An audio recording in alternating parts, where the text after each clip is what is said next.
Would you lead that, please, Ryan? Attention, salute, pledge. I pledge allegiance to the flag of the United States of America and to the republic for which it stands, one nation, under God, indivisible, with liberty and justice for all. It's my pleasure to welcome our speaker this morning, Jane Boyd. Jane grew up in Alabama, and she got to this area when she came to King College as a student. Following graduation, she taught English first at Kingsport Center here of ETSU, and then at her alma mater, King College, King University now. And then for 18 years, she was an at-home mom. Jane has always been interested in history, and she's also a very talented writer. And one of the products of her talents is the history that she wrote of Kingsport First Presbyterian Church for the centennial. She will say, and she's right, a lot of people helped gather the information, but she's actually the one that put it together and wrote it, and it's really a wonderful book. So Jane, we thank you for coming today, and we look forward to hearing more about Dr. Nelle Morton, a Kingsport pioneer.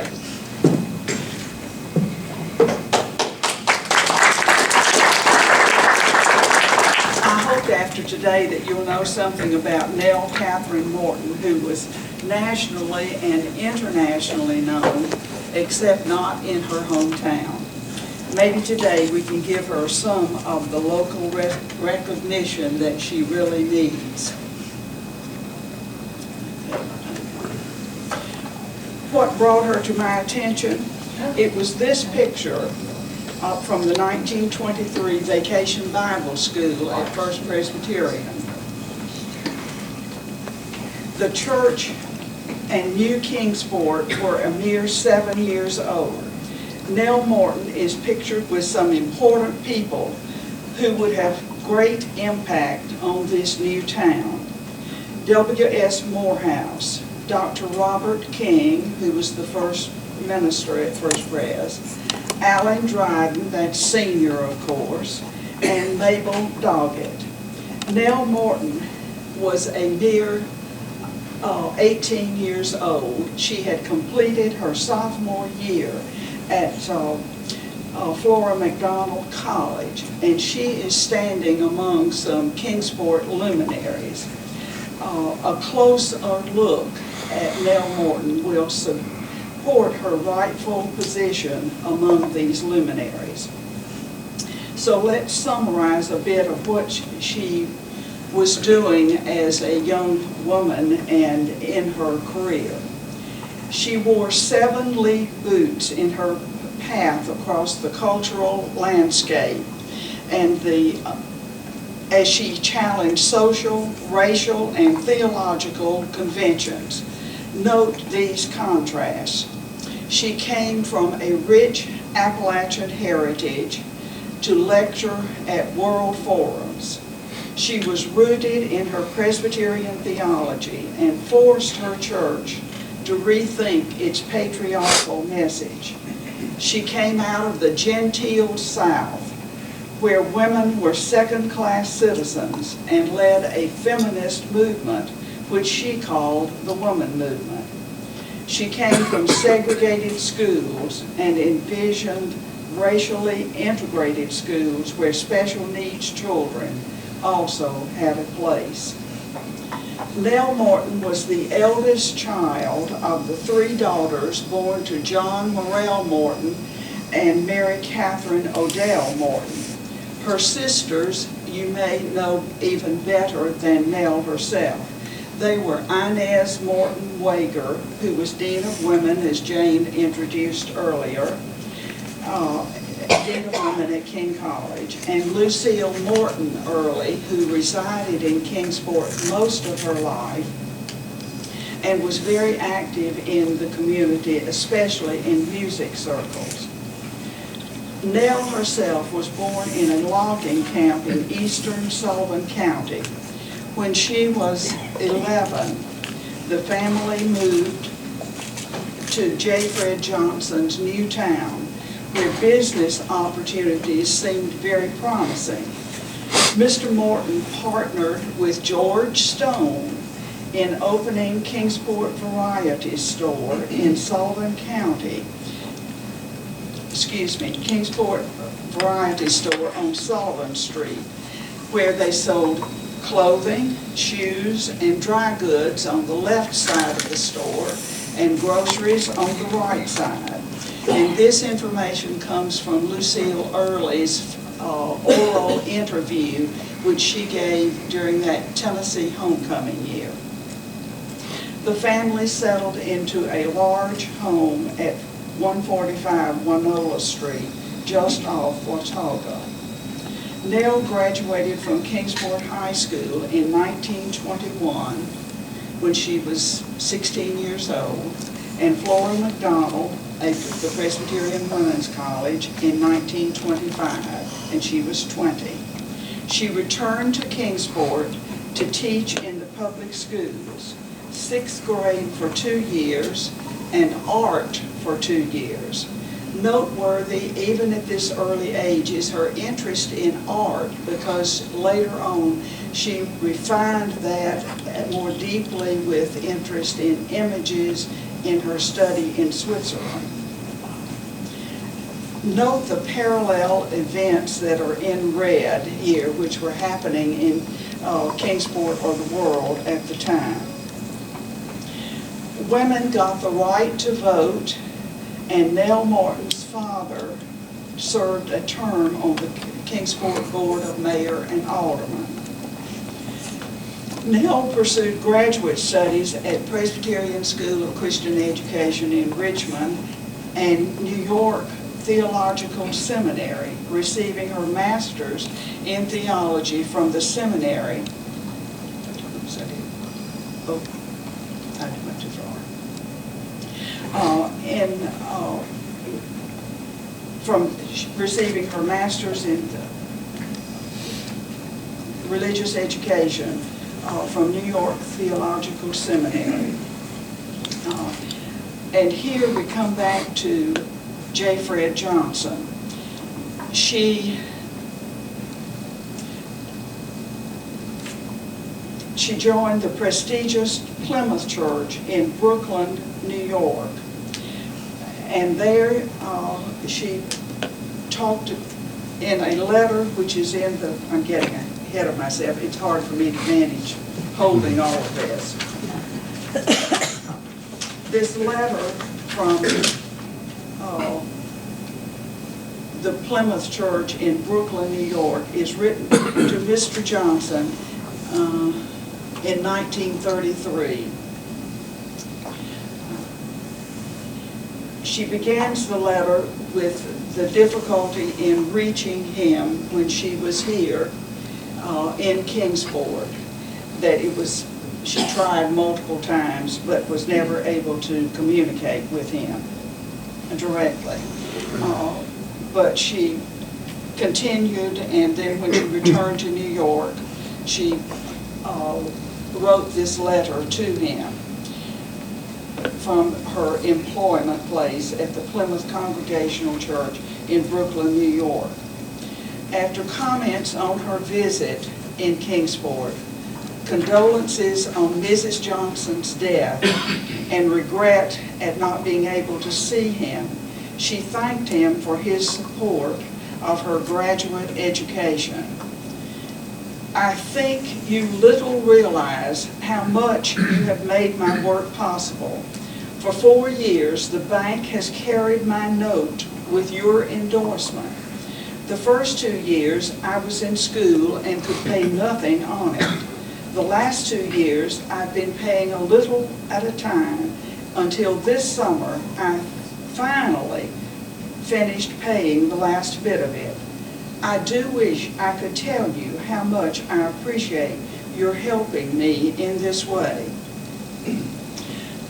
I think that's extremely interesting because this is happening during the crash of the stock market, and how the bank carried her note, when she was not paying on it while she was in school, I can't explain any of that. There's nothing in the letter that I found, that would indicate that. In this slide, there is a bit of other information, and this is really kind of off the main course that we're talking about. But she refers to Elizabeth Doggett. Elizabeth Doggett is the daughter of the Marshall Doggetts and Ruth Carter Johnson's niece. Elizabeth Doggett would become the second Mrs. Johnson. In 1933, as she notes here, Elizabeth moved to Montreat to teach at Montreat College. And this was, of course, after Mrs. Ruth Johnson had died. And the Doggetts that she asks to be remembered to are most likely Elizabeth's parents.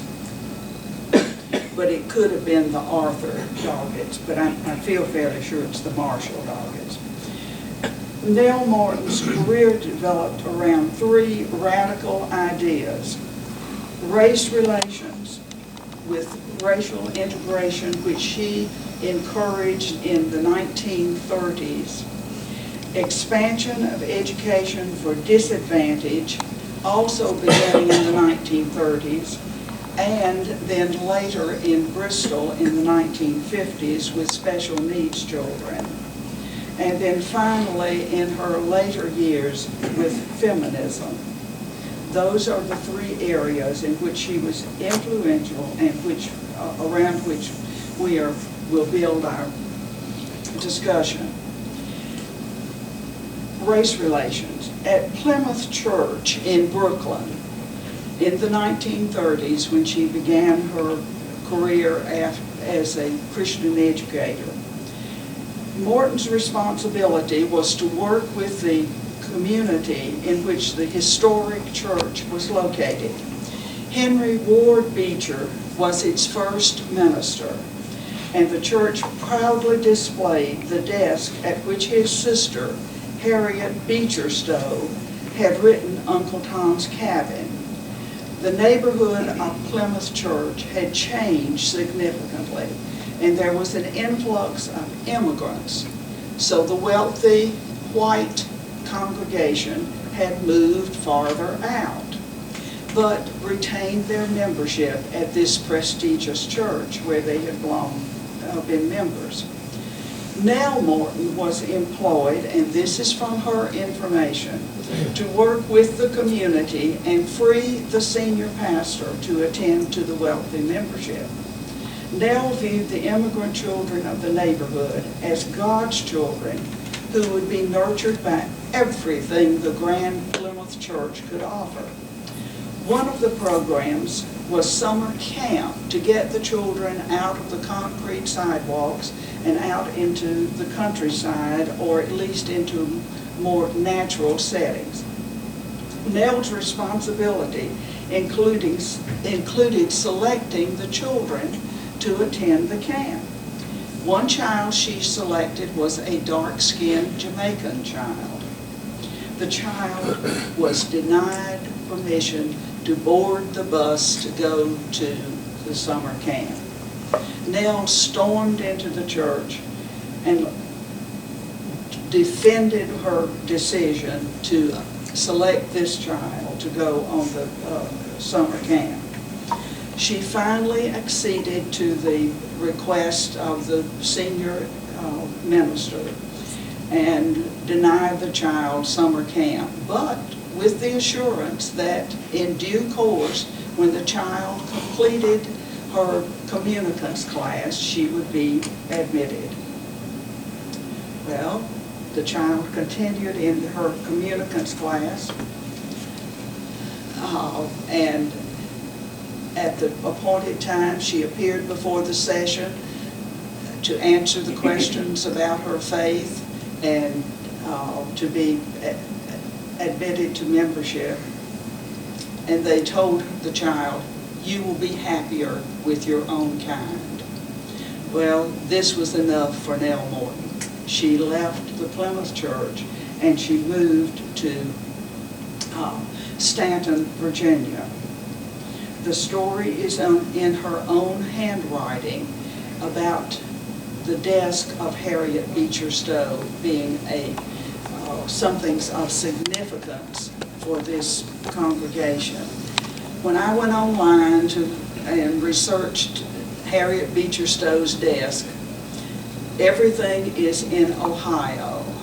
Now, did the church give up the desk when it moved out, sold the building, etc.? Did it relinquish the desk to her home area? And perhaps that's what happened.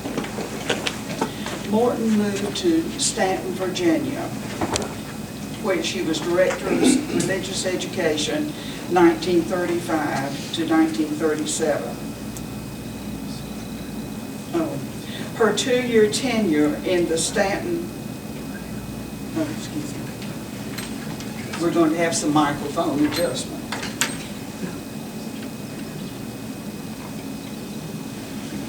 Okay. Okay. If I can hold it up close. That's the other factor. Thank you, Tim.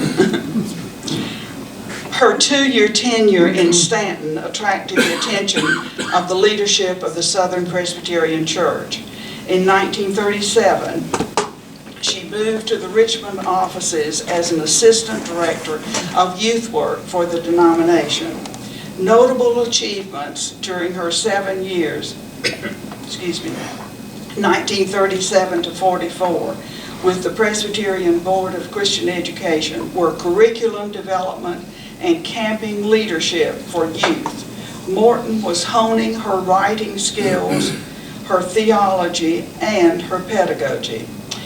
In her position with the Presbyterian Board, she also led youth events at Montreat during summer conferences. African Americans were allowed in Montreat only in service roles: maids, cooks, groundskeepers. Their living accommodations were wherever a corner or a basement could be found.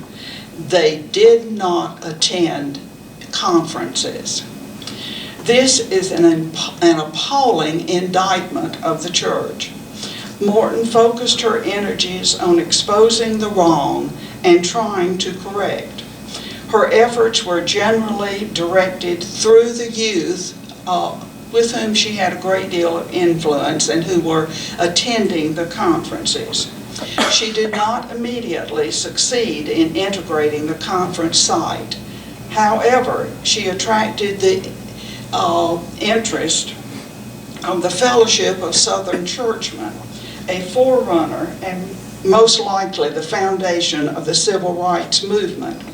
The Fellowship of Southern Churchmen came into existence in 1934 and urged the church through its pastoral leadership toward a social gospel seeking justice in a society weighted against poor, African Americans, and workers. It was quickly characterized as a radical group called communist, but its aims were in line with the theology and social justice practices of churches today.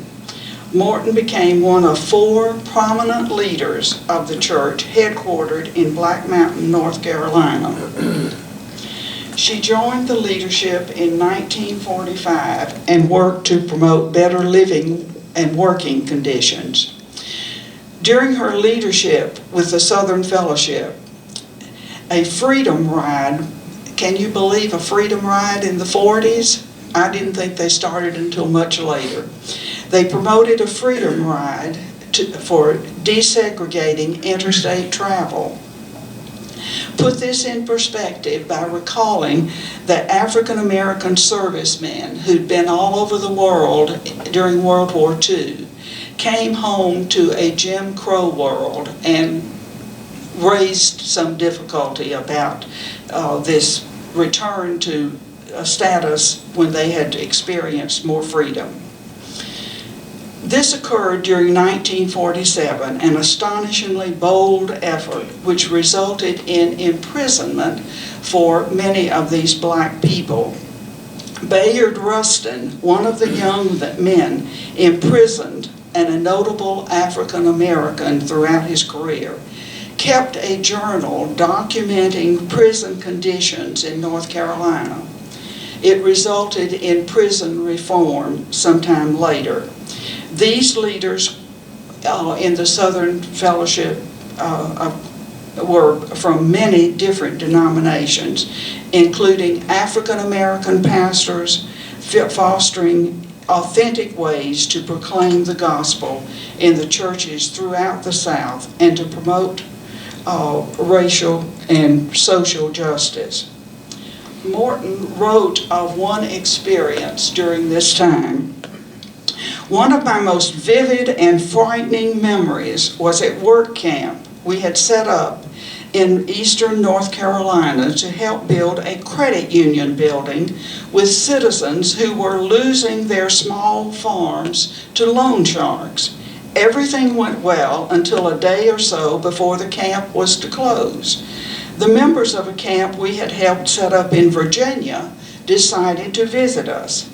The young people came in an open truck, entering the small town, singing and waving banners. Like us, they were interracial. News went out over the countryside like wildfire. They're bringing reinforcements. By dusk, the camp heard the rumor that a mob of 400 local citizens, including police and sheriff, had gathered. Lights were turned out and the entire camp membership spent the night in deep grasses in nearby fields. While members of the camp white members of the camp experienced for the first time in their lives being in a position in which there was no recourse, no protection, no means of getting in touch with help. They were afraid to go to a single white home to call the fellowship office, the state patrol, or even the Department of Agriculture, which was partnering with us. They dared not go to a black home lest the family be endangered in their home and their home burned.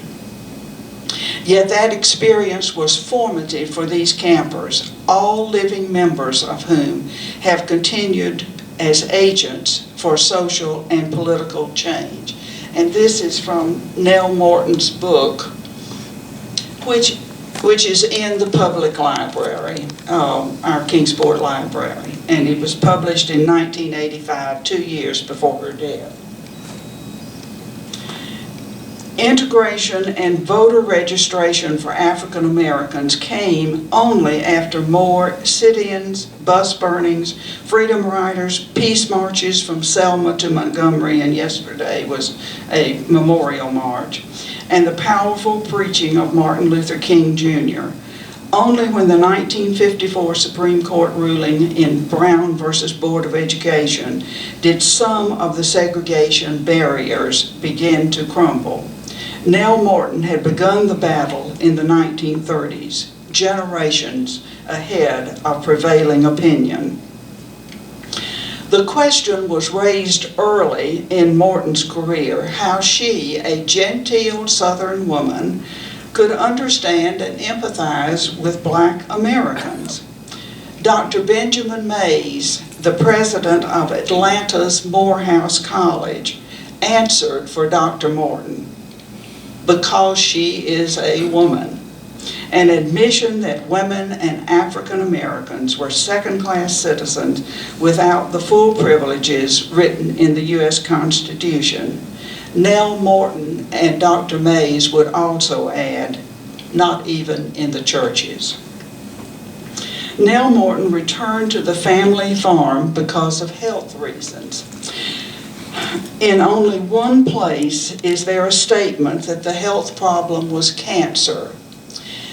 Because of what you have heard about North Carolina, the Fellowship of Southern Churchmen, and the statement that most likely it was a communist, that it was could have been a communist group, I think it's easy to conjecture that her problems were frustration, disillusionment, stress, or simply burnout. She had had enough.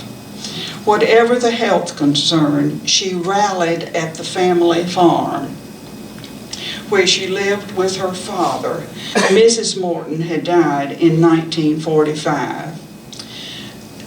In the Bristol area, Nell returned to public school teaching. She developed a totally new curriculum to serve children with special needs. Prior to her work there was little or no public education for special needs children. Behavioral problems further isolated these children. Teaching methods were designed for the average or better student, not those requiring innovative techniques. Under Morton's guidance, special needs children became part of public education with curriculum and methodology appropriate to their abilities. During the summers, she brought to East Tennessee camping and outdoor activities similar to the camps which she had designed for children in the inner city while she was working at New York's Plymouth Church, or while she was in youth work for the Southern Presbyterian Church, or even in her summer experiences with youth during her years with the Fellowship of Southern Churchmen.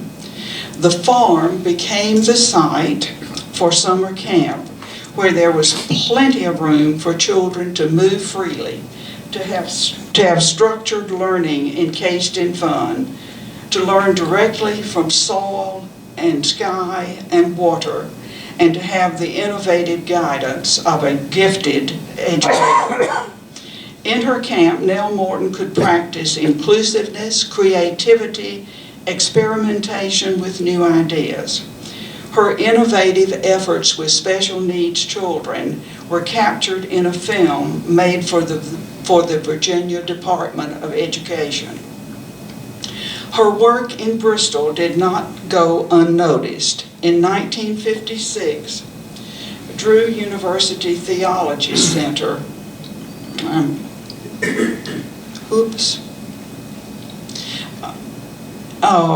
Drew University Theology School invited her to join the faculty to teach Christian education. Drew is affiliated with the United Methodist Church. And it was there that she really began to espouse more feminism and feminist theology. Nell Morton was 51 years old when she moved to Madison, New Jersey. She accepted the position at Drew because there was promise of a new approach to the significance of Christian education, and because on Drew's faculty was Alex Miller, who fostered the role of the church in creating social change. She was the first woman on Drew's seminary faculty, a unique role for several years. Morton added her voice and her varied experiences to teaching seminarians how best to be effective leaders. She knew the local church. She knew urban communities from her years in Brooklyn. She knew rural life. The farm is an old place in Sullivan County history.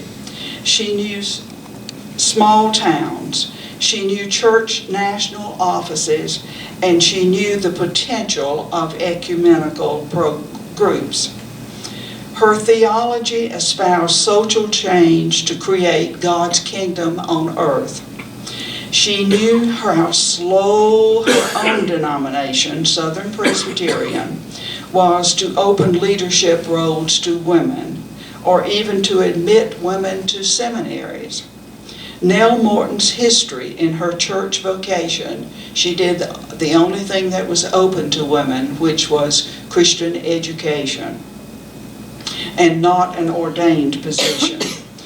She pushed then to open doors to other women based on theology.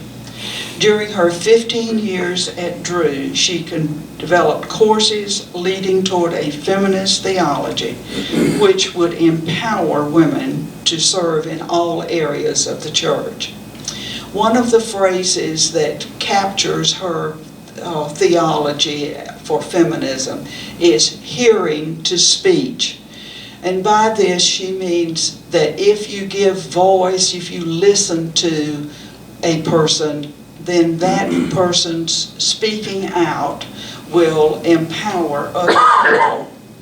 And we've seen this recently in the voices that have spoken up. Once one person spoke up about harassment or problems in the workplace, other people are then empowered. And she called it hearing to speech. Leadership and power for women did not happen readily. It was a struggle on the national stage, and Morton saw huge changes in the status of women during her lifetime. First was the 19th Amendment, as we recounted earlier, for voting rights for women, and then suffrage was but one rung on the ladder to achieving equality. Another important publication in 1956 was the Revised Standard Version of the Bible.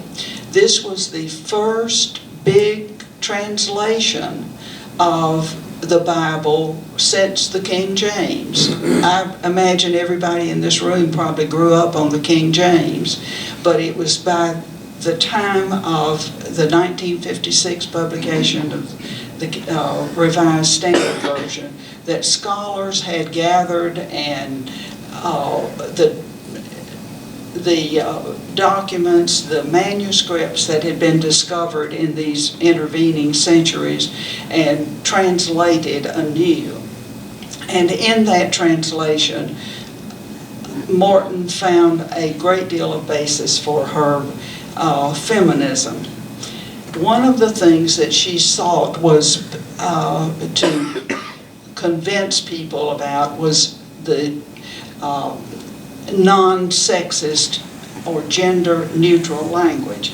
And she would cite Psalm 90, "Thou hast been our dwelling place in all generations." She would first of all say, "Thou" is male or female, but it applies to God, and it has no sexuality, no maleness, no patriarchy associated with it. And then secondly, "Thou hast been our and all generations." And in those pronouns, our and all, she found non-sexist language which equalized the relationship for men and women and best expressed the relationship to God. Morton was also quick to point out the relationship of women in the Old and the New Testaments, and to use this as furthering her ideas about feminism and a non-patriarchal religion. And one of the things that she said was, "Through the woman's sensibility, we came to see how the exploitation and enforced powerlessness of blacks, workers, the hungry, the poor, the exploited, and the pollution of the holy earth derive from the same root source." So she really starts to fist fight with the patriarchal image. Such forceful declarations could not have endeared her to many. However, her practices at Drew allowed genuine consideration for others' well-being. At the seminary, other professors allowed women to audit their classes and these would be the wives of the seminarians. They could sit in the class, absorb anything that was spoken, but they were not allowed to speak. And Morton changed all of that in her classes. She invited the women to participate, not to sit like stones at the desk, but rather to come and participate, to ask questions. She was also especially considerate of the young families, and through her efforts, so that the women could participate more fully in the life of Drew, she organized a cooperative child care where the mothers relieved each other to go to classes, and they would watch the children in a common area. And Nelle Morton helped set up such a cooperative preschool area for the children. And she also helped them garner the support in the seminary for equipping the nursery school, and she had them put up fences to keep the children in a courtyard and not run out into the streets. So these were very important things that she did to improve the life of these young seminarians. But at Drew, Morton was frustrated by her status. She was tenured, but she was not a full professor. A full professor's salary is going to be quite different from an associate's or whatever her status was. Her salary, therefore, was always lower, and this rankled her no end. She published. She lectured at international forums in the U.S. and Europe. She was certainly innovative, but she didn't have those 3 important letters after her name, PhD. Because she was never a full professor, her salary simply was not commensurate with the men at Drew who had the title. Belatedly, Drew honored her with a Doctor of Humane Letters in 1984, 13 years after she retired, in conferring the honorary degree. David Graybill read this citation: "Nell's lifelong ministry has been a ministry of advocacy for children, for the mountain people, for blacks, for labor, for women.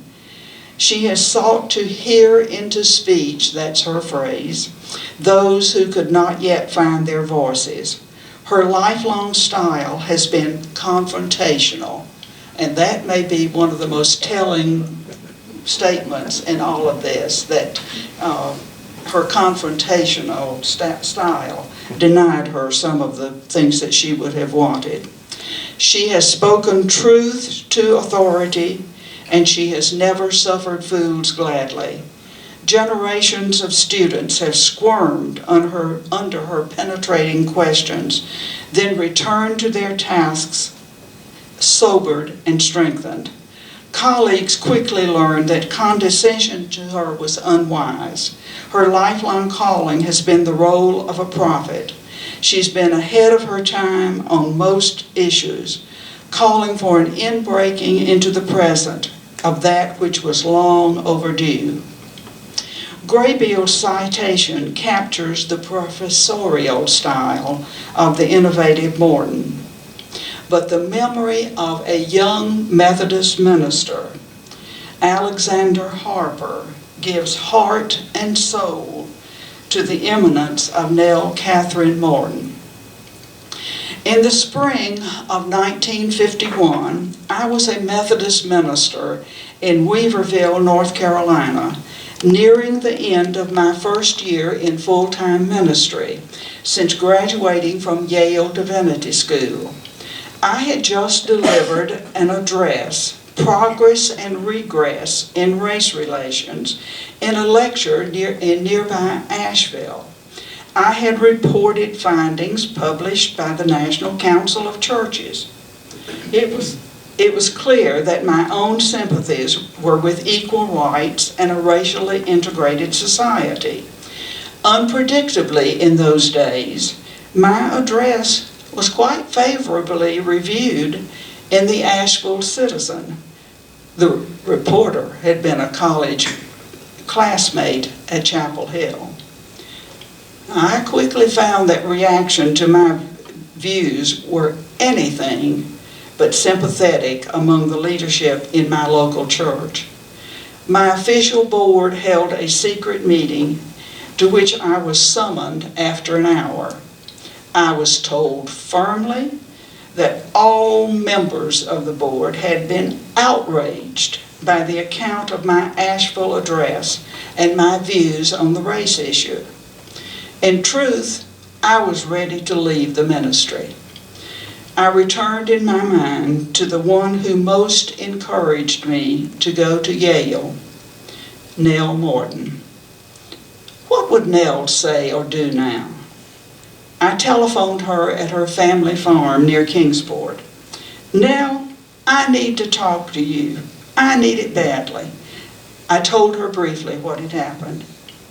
"You've got your pastoral work and Sunday services," Nell said. "How about if I come over to see you?" "Like a blood transfusion," I said. The next day, Nell took a Trailways bus over the mountains to Asheville, where I met her and took her to our parsonage in Weaverville. By then, I had come down with flu. I think I stayed in bed with a fever all weekend, with a retired minister preaching on Sunday morning. Nell and I talked long and deeply about the incident, about God, about offense and forgiveness, about joy and risk in prophetic ministry, about pastoral caring that helps to make the prophetic possible, if not always palatable. "You've got to look for the good in people," I remember Nell saying, "especially when they're angry at you and ugly to you and saying things they're likely to regret later." Remember that this advice is coming from a woman who retreated to Bristol after some of the incidents she'd experienced in North Carolina. It was about then that one of those angry board members and his wife, hearing of the pastor's illness, brought over a pot of homemade soup. I mumbled something cynical, "The hypocrite. He hates my guts but hides it in a pot of soup." I remember the intensity with which Nell looked at me on hearing me say that. "Oh no," she exclaimed, shaking her head. "Can't you see what is happening in this very moment? It is beautiful." "What do you mean beautiful?" I said. "It's a sweet convention when somebody's sick." But I shouldn't have put it down. "Oh no, in this case it's far more than that. By your own account, this is an angry man, full of racial prejudice, intimidated by his minister's speech, looking to the end of racial barriers. Yet something in him and his wife called them to send to you this homemade pot of soup. What do you think's going on?" "I don't know. What do you think?" I see a bright young man trained in theology at Yale for absolutely nothing if he can't see the hand of God moving in this. Zan, that soup is the language of the heart, saying something that words can't express and saving faith might never admit. They might even deny it if you put it into words for them. But never mind, they're saying you're still their pastor, minister, their friend. You're one in Christ, whatever may have happened and may still happen. What is the presence of God if it's not the source, the moving power in all of that? You were right in your address, of course, and right in what you had to say to the board. I'm proud of you for that. But here's a new happening. Behold, I am doing a new thing. Remember that phrase? I hope you'll fight playing the martyr and wallowing in self-pity. Instead, I want you to see God's hand in this new moment. Otherwise, I fear you'll miss God altogether. Words were never fully healed with that official board. My interracial activities, even when outside of Weaverville, offended church members. At the end of another year, the Navy got a chaplain for its Atlantic Fleet during the Korean War. Yet Nelle Morton's words never left me. They form the base of an interpersonal, existential theology which acknowledges and looks for clues to an empowering, reconciling presence hidden in the midst of pastoral conflicts. The hidden God may inspire prophetic utterance, yes, but also an ordinary pot of soup from an angry critic, untrained in theology and ethics, can show us the presence of God. That soup may be a more important theological witness than words will ever be. Nelle Morton retired from Drew University and moved to a retirement community in Claremont, California. Her retirement years opened her life to a vast freedom to engage in all those pursuits which enriched her life and the life of her community. She was part of a feminist group which stretched from coast to coast. The Journey is Home. Her memoir was published in 1985 upon intense encouragement by her friends. She was also able to take a comprehensive view of her life. Everything from my past is now becoming a means of grace. At one time, I sought to recover and reaffirm only that which had been healing and redemptive, and slough off that which had been crippling and destructive. Now I gather the whole of me in these pages and discover some of my deepest learnings have emerged out of the pains, the discriminations, and the angers. The photo of the 3 Morton women was taken a year or two before Nell's death, when the 3 sisters gathered at the farm. It's paired with the picture from some 70 years earlier, and the women are standing in the same relationship. Nell is on the left, Inez in the middle, and Lucille on the right. Nelle Morton died in Claremont, California. She is buried in the Morton plot in the Shipley Cemetery near the farm. The plot includes parents John and Mary Catherine Morton, Nelle Morton herself, and then Inez Morton Wager and her husband, who's Willis Wager, and then Lucille died at the farm in 2013. There is no gravestone among those 5 for Lucille. The obituary that I pulled up in the paper says Lucille is buried in Shipley Cemetery. It's in a different spot and was not shown to me by the cousin, and it was assumed by the cousin that Lucille was buried at Oak Hill because Conley and Jan had died sometime earlier. The depth of Nelle Morton's faith led her to be a Southern woman's voice in race relations, in quality education for all, and in gender equality. Nelle Morton, Kingsport prophet of social change, a theologian, a feminist, and a mentor. Thank you.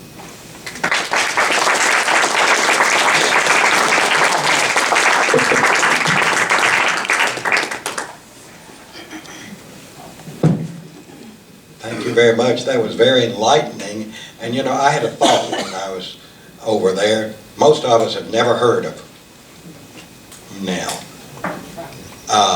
Most of us never see the pilot light, but we see the fire in a furnace. And I think of her as a pilot light that kept that furnace burning everywhere she went. And thank you so much.